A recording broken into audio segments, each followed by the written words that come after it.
Hello, everyone. Welcome back to the Smeef Show. Shut the fuck up, Bill. Dude, we didn't even do a sync up or nothing, bro. We don't need a sync up. I'm recording on my side. I'm recording on my side too, though. I'm recording it through Discord. Don't worry. Okay, so you want me to turn it off then? Yeah. Damn, dude. I was all like fucking excited. I was like, hell yeah, we're about to fucking. Anyways, I'm really get it in, bro. I'm with Kill Bill. Kill Bill the rapper, my baby boy. That's me, man. This is episode. It's been too long since I've been on here. You know, it's been years since I've been on this podcast. Yeah. Your buddy's been on though. You haven't. Fucking twice, I think. Rav has been on twice. That's so crazy to think about. I was there when he did the first one. Oh yeah, you were there. You made a little cameo. That was crazy. Honestly, yeah, that was when we were in LA, and then like he was like, "Yo, I got to do this podcast real quick," and I like totally forgot that he was doing one. I just walk out there, and then he's just like sitting there talking on the phone, and I'm just like, "Oh, he must be talking to his girl or something." And then I heard your voice, and I was like, "That's not his girl." You know, when he was recording that, he was recording on his fucking phone. I think was it on his phone or was it on his laptop? Yeah, it was on his phone. Yeah, it sounded like the Hey You Pikachu microphone from the N64. That's what hell yeah. Honestly, it was. That's terrible. What I sounded like earlier. Honestly, on here. Yeah. But yeah, you World War II Pikachu. World War II Pikachu. Yeah, but this is episode 27. Shit, I've been going on for so long with this shit. 27, dude. That's you've hit the 27 club. That means if you make another episode after this, and you've left the 27 club, I might die. You could. I mean, I don't know your life. Like, you could just die. You could die mid podcast. Like, yeah, probably. I might already be dead. You know, there's a point where like we're all gonna like be stopping doing this like internet shit, like this podcast. The podcast isn't gonna go forever and shit like that, and it's so weird to think about. I mean, you don't know that. It could go on for infinity. Maybe. My kids would be doing the Smeef Show. Yeah, my father was a podcaster. His father was a podcaster, and his father drove a McLaren. But you know. Yeah. So how are you holding up in this these times of isolation? I raped my hand like fucking 15 times in the past 4 days. That's rough. It is rough that bro. You did that. That's a weird way to phrase that, but good for you, buddy. I'm glad you love yourself. Fuck. Well, how you doing? Like, are you isolated yourself yet? Have you gone to quarantine? Yeah, I mean, I've been going to my girl's house some, but she don't ever leave the house, and so like I kind of feel like it's like almost like isolating. So I've just been kind of going back and forth between there, and I've just been making a lot of fucking bologna sandwiches. And, hell yeah, dude! Fry up some bologna, bro. We out here, and been making sandwiches and playing the new Animal Crossing and making music. That's been pretty much it. I live in the woods though, so it's like I was already isolated. I was okay with that. Like so it's been chill.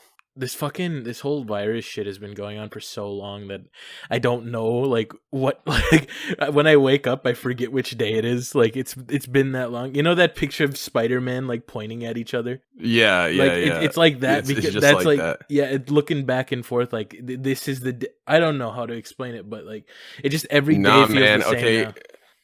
Open Mike Eagle tweeted about this, and he's just like, now you know how fucking rappers feel all the time. How so? Because like we don't have to like go to a job, and so like it's just like you forget what day is what all the time. He said rappers and comedians that's like are just constantly in a state of that. So like I'm always like everyone's like, man, what day of the week is it? And I'm just like, I've been feeling like that for a minute now, just a constant state of like what day or what year is it? I don't know why it always feels like it's fucking Friday to me. I don't know, every single fucking day it feels like it's Friday. That's a good thing. Friday's a good day. No, it is a good day, but like constant Friday, it's just like you can like it's like working at a TGIF. That's what it feels like. You actually worked. You actually worked at a TGI Fridays, didn't you? No. I worked at a Ruby Tuesdays, which is just a shittier TGIF. And every day was Tuesday there. Every day was Tuesday there. You actually, that's when you ever seen the Street Fighter movie? The original one, like the old one. It was probably before you were born. No, I've watched the Mortal Kombat movie though. Okay, well, did you enjoy that at all? Fuck like, in an honestly. ironic way. Oh, you No, didn't? not at I all. loved it when I was a kid, so I love it now. But like, there's this movie, and it's got Jean-Claude Van Damme as Guile, right? Which is real fucking funny because he's the most American dude ever, and he has like a really thick accent. Yeah. But anyway, yeah, they got Bison. Like Raul Julia from the Adams Family plays Bison, like the bad guy, and he Which says Adams something in Family that member? movie. He was the dad. Oh, yeah, okay, yeah, I know who you're talking about. Yeah, they got him. Yeah, he's awesome. He's like, good in everything. But like, they got him, and he has this whole speech with Chun-Li because he killed Chun-Li's father, and she's like sitting there going on this whole like thing about like I'm gonna get revenge and all this stuff, and he just like walks up. He's like, the day Bison graced your village was the single most important day of your life. For Bison, it was Tuesday. That's what it feels like at Ruby Tuesday all the time. It's just being graced by Bison constantly. While you worked there, you and Rav like made Ramona during that time, right? No. That was a few years before. Then I was working at it was a place at USC, like the University of South Carolina. Yeah. I answered the phones. It was Extended University, and I would answer the phone all the time, be like, Extended University, how may I help you? And I'm pretty sure Rav pranked me at least 2 or 3 times while I was there. And yeah. So, I'm gonna be real with you. The, University food fucking hits. I'm gonna be real with you. It's true. I didn't go to school there though. That was the funny thing. I was actually going to school at a place that didn't have university food. But when I was going to Francis Marion, the food was fucking phenomenal. I like never went hungry there. Honestly, like I'm going to U of M, like a University of Manitoba, and fuck, man, it's the best burger I've ever had there. It almost made me come. Like the burger almost made me come. That's how good the fucking burger was. Oh, I mean, I've always like thought it was funny when people act like things that are good equate to like sexual gratification. Yeah, so I yeah, just yeah, imagine someone just eating a burger and they've just got a huge fucking boner. Like they're just like, yeah, they're like staring off into space. Giant boner on deck, bro. But no, you're a fan of Scott Pilgrim. Like I've never correlated that before, but you like Ramona is like fucking Scott Pilgrim-esque. Like that whole like yeah, I would say I kind of outgrew it a little bit. I think like when I saw the movie when I was like I don't know, like the best age to see that, like 19 or 20, whenever it first came out in theaters. You know what, Bill? I don't think I could be friends with you anymore because Scott Pilgrim's my life, bro. Honestly. Do you actually really like Scott Pilgrim? No, I have like all the books, full color set, even the fucking non-color set, 2 discs of the movie, the soundtrack, the fucking vinyl, and I made 2 videos on it.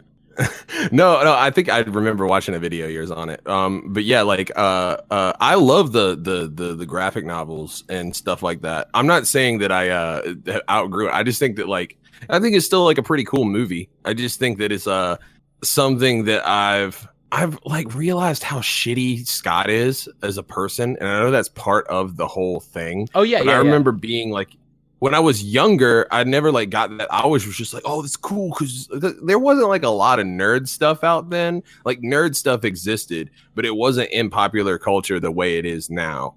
And I remember just being like, wow, they made a Zelda reference. Is that a motherfucking Zelda reference? And I was just so stoked on that I didn't even like pay attention to like, wow, Scott's like dating an underage girl and like cheating on her with this girl who's like completely oblivious to what's going on, like all this other stuff.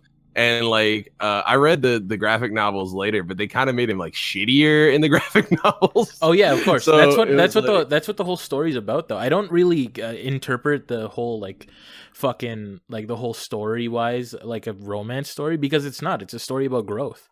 Like by the end of the book, he realizes his like dastardly ways and shit like that, and he comes to terms with it, and he apologizes to people. Yeah, for sure. They didn't really expand on that in the fucking movie, which is really sad. That's why I made the video. Like, should we reboot Scott Pilgrim and make it into a fucking like intense thriller drama type shit? I don't know, but I could definitely see that. I also think that Michael Cera was kind of a weird pick for Scott. That's a really like hot take though. That's a real hot take.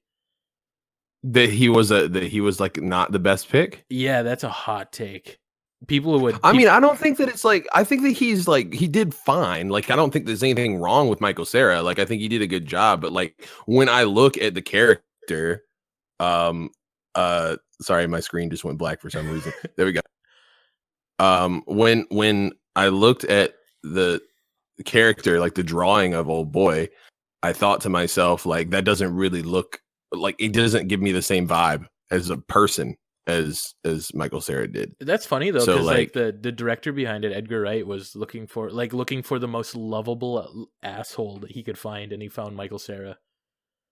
I mean, Michael Cera was okay. I'm not like, I just, for the record, I think Michael Cera was fine. I just think that in my head, in my noggin, maybe he wouldn't have been my first choice. Like, but of course, like I saw the movie before I watched or before I read anything on it or even played the game or anything. Oh You yeah, know what I me too. mean? Me So too. it was Me too. like, yeah, but yeah, no, like the reason I think a lot of people think because I used Ramona like as the like Ramona Flowers as like kind of the basis of my first record, that I was like some like really hardcore Scott Pilgrim fan, and I like enjoyed it a lot. But there was this whole takeaway that I got from the movie the first time was talking about how like Ramona Flowers is like put in this see how I can put this.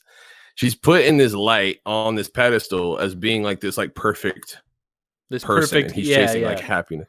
Yeah, and it's like he's kind of a shitty guy, and he has to like come to realization that like that's what he needs to do is not be a shitty guy to to achieve happiness.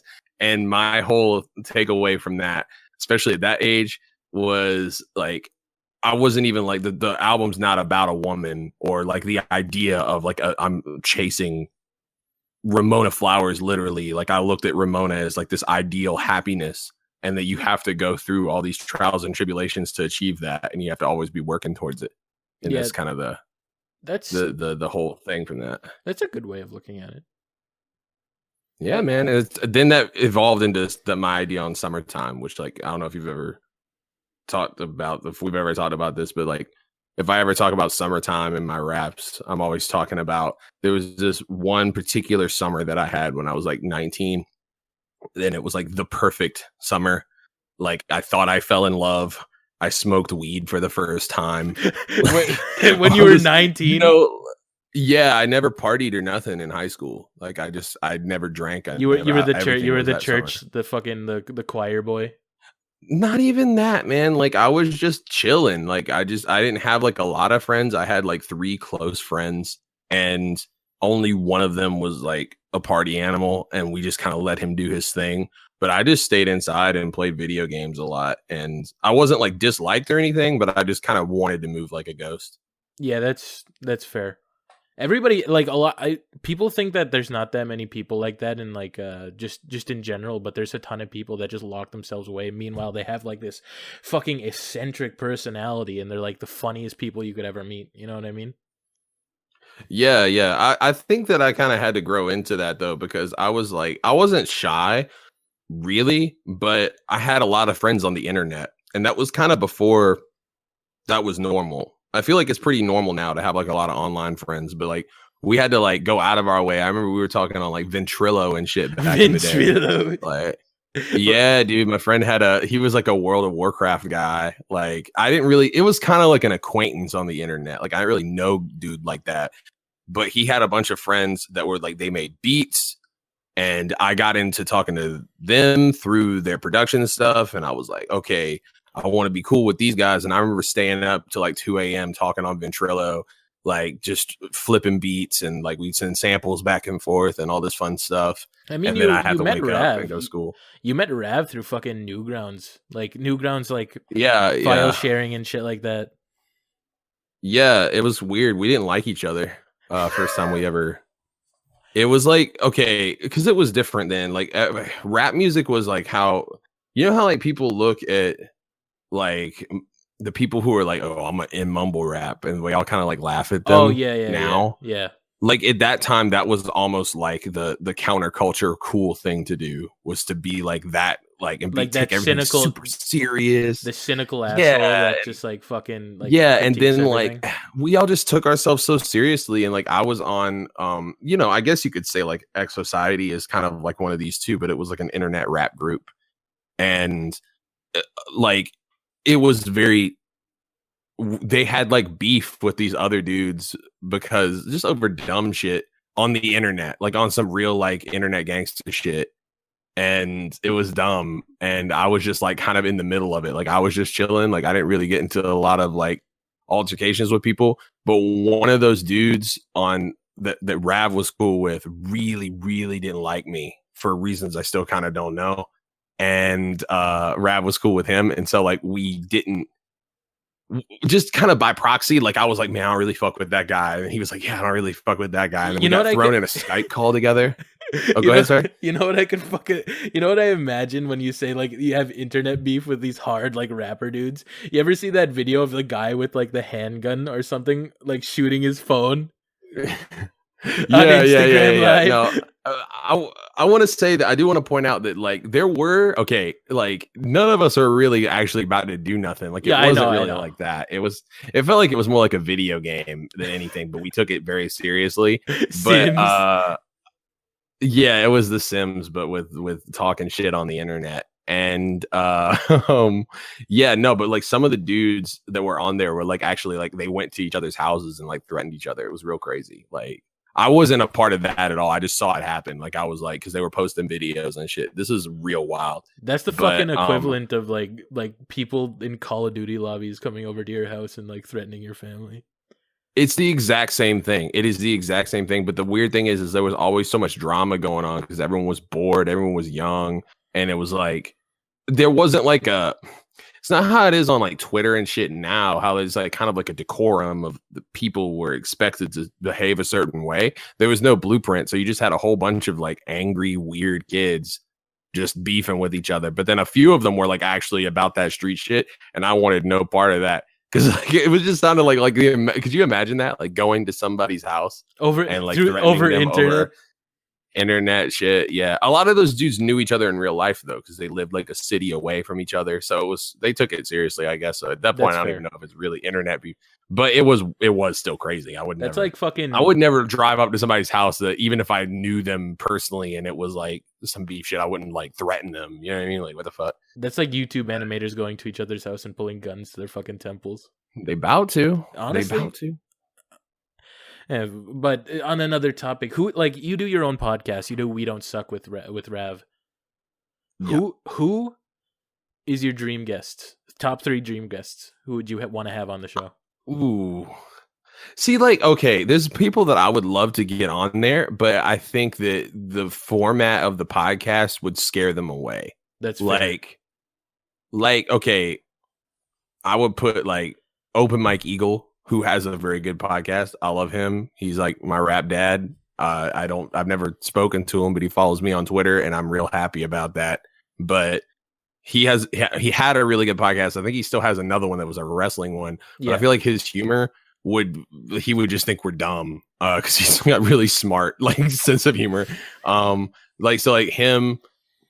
It's just a bunch of like, I mean, like, yeah, I'd love to get Doom on the podcast. Doom would just be like, what the fuck?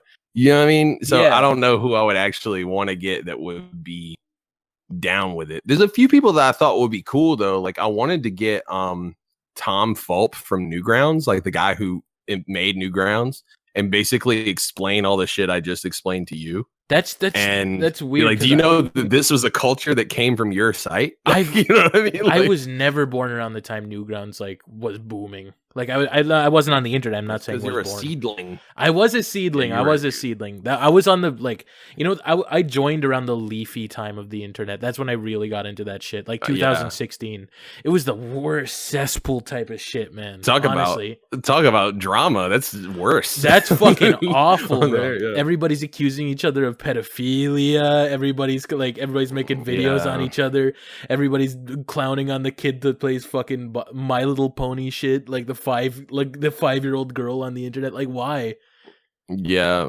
See, I was never really a part of that because I feel like I was too old to like even entertain that kind of thing. Like the closest I ever got was like watching iDubbbz, which is the same thing. Like iDubbbz doing that on like all the content cops and stuff like that, which I enjoy because I feel like he was the dude saying kind of what like we were my all were generation thinking. was thinking. Yeah. Well, I mean, I guess most people were thinking. I guess it's pretty rational. Yeah, but I think just no one wanted no one wanted to say it. Like no one wanted to say it because they don't want to seem like a fucking asshole. But the way he said it made it seem like a little bit more rational. Well, he's made himself like untouchable in a way because of the way he does those. Like it's very hard to. Even because there's millions of things to be critical about him. Well, not millions, but I'm sure hundreds of things you can criticize iDubbbz over. But like the way he's set up, he's made himself. You know how like Drake and Meek Mill when they beefed? Yeah. You know, it's like Drake is probably not as good of a rapper as Meek Mill is. Like if we're gonna be real about it, but like he set himself up to be this just like God who was untouchable, and like. Meek Mill couldn't do anything. He could say anything in the world. He could have rapped the best verse of all time and he just would have bodied himself. You know, I think that he's kind of done that. He's Draked himself. So we just got to wait for a Pusha T to come after old iDubbbz. I like iDubbbz though. I hope he doesn't get Pusha T. Everybody's calling him a simp right now. Why? Because his girlfriend made an OnlyFans. That's not simp behavior. I'm just going to be real with you. That's not simp behavior.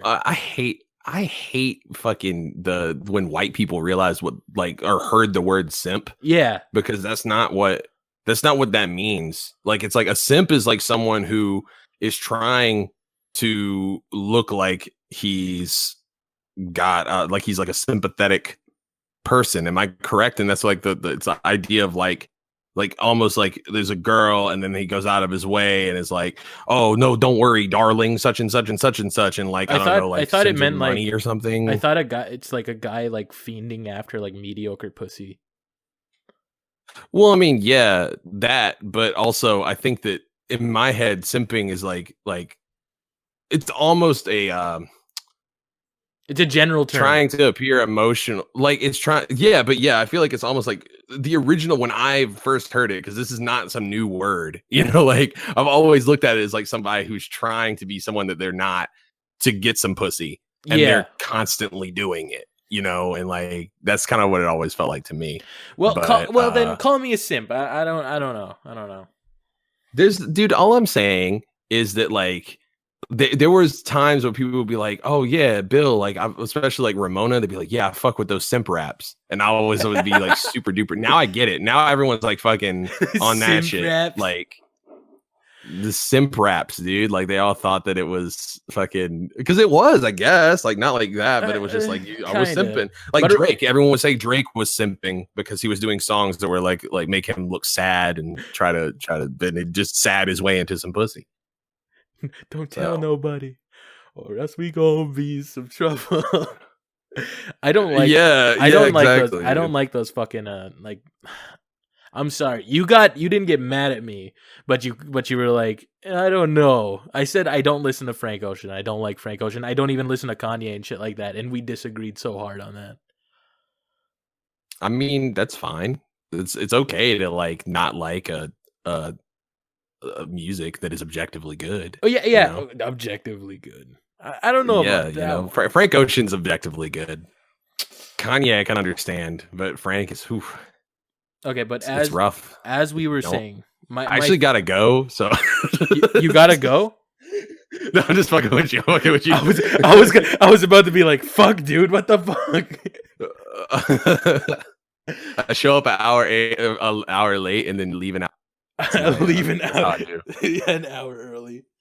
But no, you get your 15 minutes. My 15 minutes material. Yeah. But like my top 3 guests I would have on is Joey Diaz. If you know who that is, it's the Church of What's Happening Now. You know who? Yeah, I love Joey. Joey Coco Diaz. He's the fucking best podcaster I've ever heard. Like he beats Joe Rogan. His stand up is incredible. It is fucking incredible. He talks about blowing like fucking weed through his cat's nose, and it fucking cracks me up so much.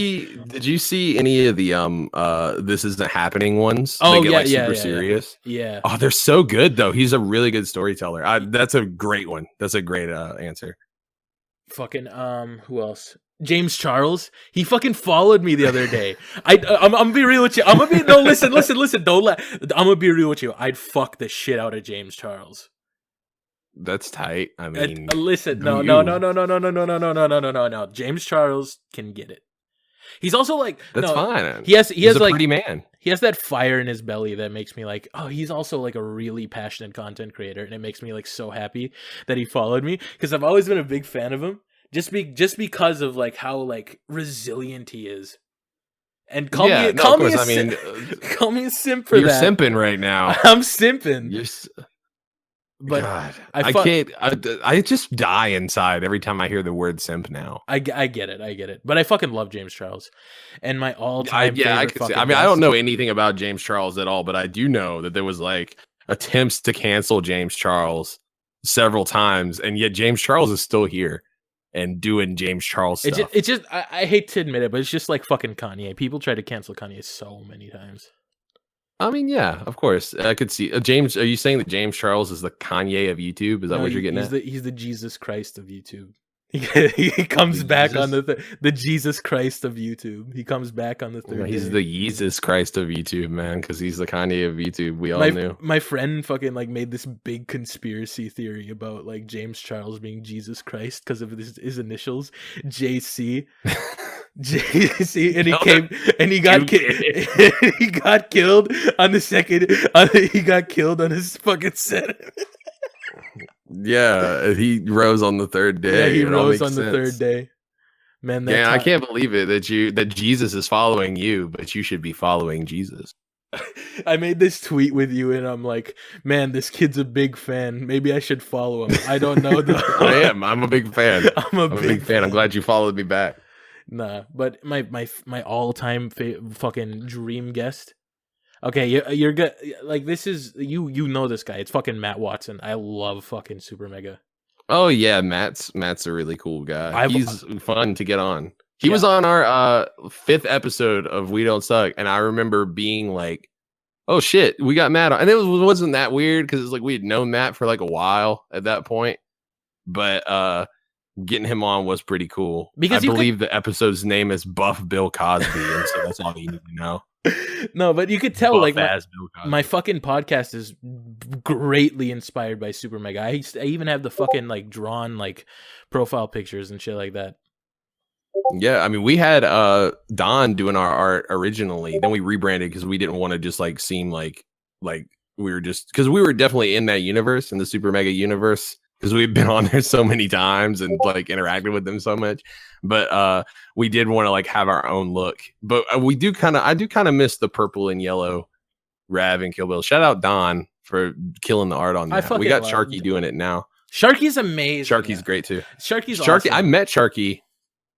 I met him at X Oasis, and like he didn't tell me who he was at first. I just walked by him, and then he was just like, "Hey," and he said something to me like a joke. But I didn't get it at the time because I was like kind of in the middle of like walking and like I was nervous about going on stage and shit. And then he goes like, "Oh yeah, you know me," and I was like, "What?" He was like, "I'm Sharky," and I just hugged him up like immediately. Like you dapped him up. You're like, "Yeah, what the fuck?" Yeah, Sharky's amazing. Yeah, dude, I didn't know. I fucking love Sharky. Yeah.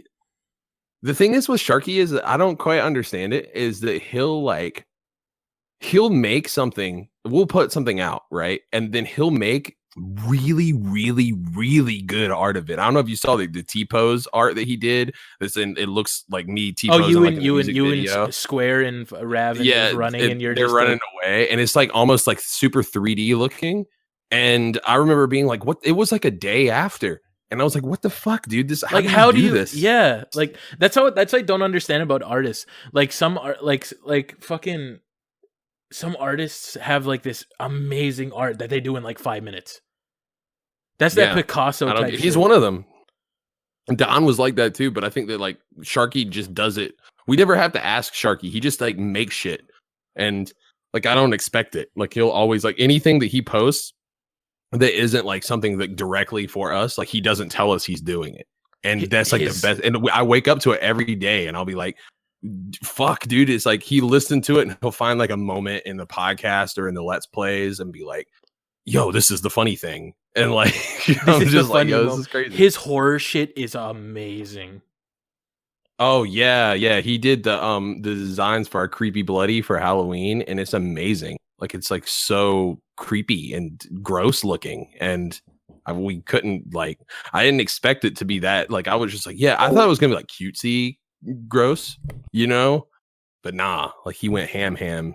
Fucking, this looked like we were rotting. It was beautiful. Yeah, of course. I don't know. I just love artists like that just like take so much time into their work. Like I love people who like take their time, but also it's like you do this shit in 5 minutes and it's a masterpiece. You should be going to fucking art school. Is Sharky going to art school?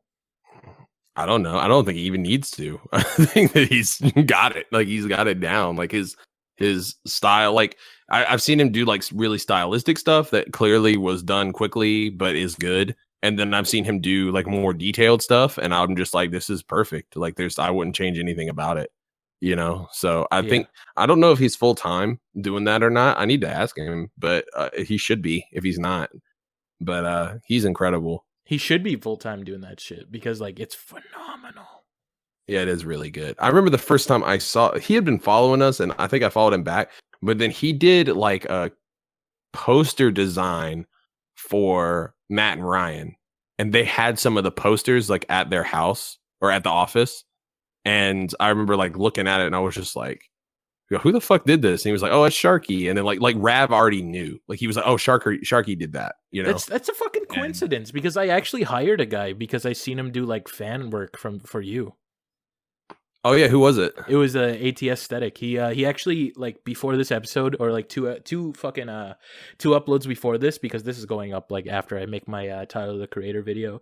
But he made a Smeef animated of the podcast. You've seen it, the hamster shit. Oh yeah, okay, yeah. I do remember that. That's tight. They did something. What did they do for us? Because I can't remember. I've heard that name, but I can't like place it. He to made what it was. he made like the car like jive shit to fucking backwoods. Oh yeah. That shit's tight. Yeah, I think it was on Instagram that I saw it originally, but that shit's real crazy. Like I love the animated stuff like that. Yeah, I do remember that one. That was a tight one. But yeah, I hired him through you, and he's fucking amazing. He went above and beyond on that animation, which people like. If you like fucking like seen it, it's probably already out. But he went fucking ham. Like I paid him like. I just saw you sent me like a rough version of it. Like it wasn't finished yet when you sent it to me. This is the one about it was like a rat. It was the rat. It was like okay, yeah. That's right. Yeah, it was tight though. Like it was really sick. Yeah, it took him like fucking 3-4 weeks to finish that. I don't know. I love fucking creators, man. Like even young creators, you know what I mean? Like these fucking you see these 14-year-olds doing what I couldn't do when I was their age, you know what I mean? You ever get that feeling? Of course. Yeah, I mean like I just think about like what I was doing when I was 14, 15 years old versus like what I'm doing. And then like I see it with producers all the time. That's the thing that I see. Like, okay, like Patsu. Yeah, fucking like, Patsu. I love Patsu. We talked about this before, but Patsu is really young. I can't remember exactly how old Patsu is, but I remember like when he produced the beat for Patsu. like when he produced the beat for Jocelyn Flores, I think it was like he was like 16, 17. Yeah, and like if you heard my beats when I was 16, like you would just vomit. They're so bad. I did hear something from you when you were like 16, 17. You'd send it to me. I sent you something. Was that it? Yeah, that's right. Yeah, it's pretty bad, but it's all right. Come on. I mean, I probably didn't show you the worst ones. I have my first beat somewhere, and it's really bad. It's really rough. But I'm just looking. I didn't get started producing until I was about 15. I was making some beats on my Xbox. I know that sounds really funny, but yeah. MTV Music Generator 3 on the Xbox. You know how like on the original Xbox you could like import music through like rip music from CDs? Yeah. On there. You could sample on MTV Music Generator 3, but only the one on the Xbox. And I'm so glad that I got that one because that's really what got me into making beats. Because I would my mom, she like went to this like raffle one time and won this box set of show tunes. And she didn't even want them anymore because she was like, "What the fuck am I gonna do with a box set of show tunes like CDs?" And then you had the fucking epiphany. Yeah, I took them. Yeah, I took them, and I remember it was like the moment because I would read like magazines all the time. That were like producer magazines, and like there was one called Scratch Magazine that was really, really good, and I wish they still had it. And I remember seeing people talk about like it had like Mad Lib, and he was just like, yeah, I used to raid my parents' record collection, and I'd make beats on my little MPC and all this stuff. And I was like, damn, like I could do that, but with CDs. And then I made a couple of joints. I did mashups a lot too, and um I would like there was no way for me to record them onto like I didn't have a way to record from my Xbox to like an MP3. And so like I just didn't know what to do. And so I just like I just kind of like had them. I used to like take like VHS tapes and rip them to that. But then like I didn't have a way to like show them to anyone. I still have a few of them are still pretty good. I'm not gonna lie. There's a few beats on there that like sound like some like Wu-Tang shit or something. I never see But I don't know about you, but like I don't see a lot of producers doing shit like doo-wop type shit. You know what I mean? Like doo-wop type music, like fucking Earth Angel, fucking Alice from Above, like the fucking some Leon do. I mean, Pierce. a lot of like I've heard Earth Angel flip before, but there's that one song that everyone fucking the put your hand on my shoulder. That's the one that people say. That's kind of like a doo-wop joint, ain't it? Kinda, yeah. That's what I use for my fucking intro. That's what I thought. Okay, I was just like sitting here, I was like, okay, I know he knows that song somehow. Yeah, but that's I feel like that's one. Or like, does Mr. Sandman count as doo-wop? Maybe It's not doo-wop. it's not. It's like the No. same era though. But I Yeah. remember like when I first got on the internet, everyone was flipping that song. It's for like some reason. it's like those show tunes that she's like fucking military wives used to sing and shit like that. Yeah, It's kind of like yeah, doo-wop. it's like the yeah, but it's not as good. Oh, I'm so fucking tired. I have no concept of night and day now, just because of how ludicrous this virus has been going on. Like honestly, Yeah, it's been crazy. Like see these I've been people- trying to get a. Go ahead, sorry. you see these fucking like people buying like surpluses of toilet paper. It's fucking terrible. Honestly, like the thing that's fucked up is like we bought like a little bit of toilet paper just a while ago, and we've been fine. Like we still have toilet paper. People like People just like shit constantly. Like I shit like maybe once a day. It's like a respiratory thing, so it's like you'll be shitting a lot if you got the virus because it's like it affects your like shitting. Yeah, that's why people are getting it. Listen, man. I live out in the country. If we run out of toilet paper, we have what we call a country bidet. We just go outside, wash your asshole off with a garden hose. I don't know about you, but that sounds kind of awesome, though. Honestly, I mean, like water pressure on your butthole changes a man. Honestly, I mean, like, hear me out on this. I've never like used a bidet before. Bidet. Sorry, I want to say bidet for some reason. I don't know if that's the correct way to say it or not. But anyway, I've never used one before. But I have this theory that, like, okay, like Rav told me this one time, and I think that this makes the most sense. Okay, so when you get something on your hands that's gross, you wash them, right? You don't just wipe them. You go and wash your hands. And like if you get something on your face that's gross, you usually don't just wipe it. You wash your face. So like, why would you not wash like upon like shitting? Wash the one stinkiest, grossest part of your body. Yeah. Instead, you're just like, I'll just wipe it off. Why don't you just take out the kind of gross. Why don't you just take out the middleman and scoop the shit off your ass without the toilet paper and then just wash your hands? I mean, why don't we just fucking just shit in our hands? Why don't we just like shit and then just pull up our pants and not wipe and we'll go on with the day? That seems more like ethical. Yeah. I mean, you got to save the trees somehow. You got to save the trees. You gotta. I mean, if you like, people say like, "Wow, do you smell like shit?" Be like, "This is what saving the earth smells like." Asshole. That's my takeaway from this. That's y'all can quote that. That's why I never wipe my ass a day in my life. that's like fucking. That's like a vegan telling someone not to eat a burger. Yeah, exactly. Oh my god, man! This has gone off the rails, but you know we're probably at the end. That. We're probably at the end of the episode. They're only like 40 minutes. I do make them digestible. Okay, I mean, then you can shit out the thing that's digestible and not wipe. It all comes full circle, my man. Well, if that's it, then thank you for having me on. Yes. On this podcast. Well, it was bound to happen, honestly, because like Rav got on twice. So we got to talk about my payment, because like, ain't nothing free, you know what I'm saying? So like, you got me right, a little something. I'm sorry, I don't know what you're talking about. Extra, so yeah, everybody, goodbye, everybody. That was the Smeef show, and thanks for coming on, Bill. Thanks for having me. I love all you guys. Okay, don't do drugs. No promises. Okay, goodbye.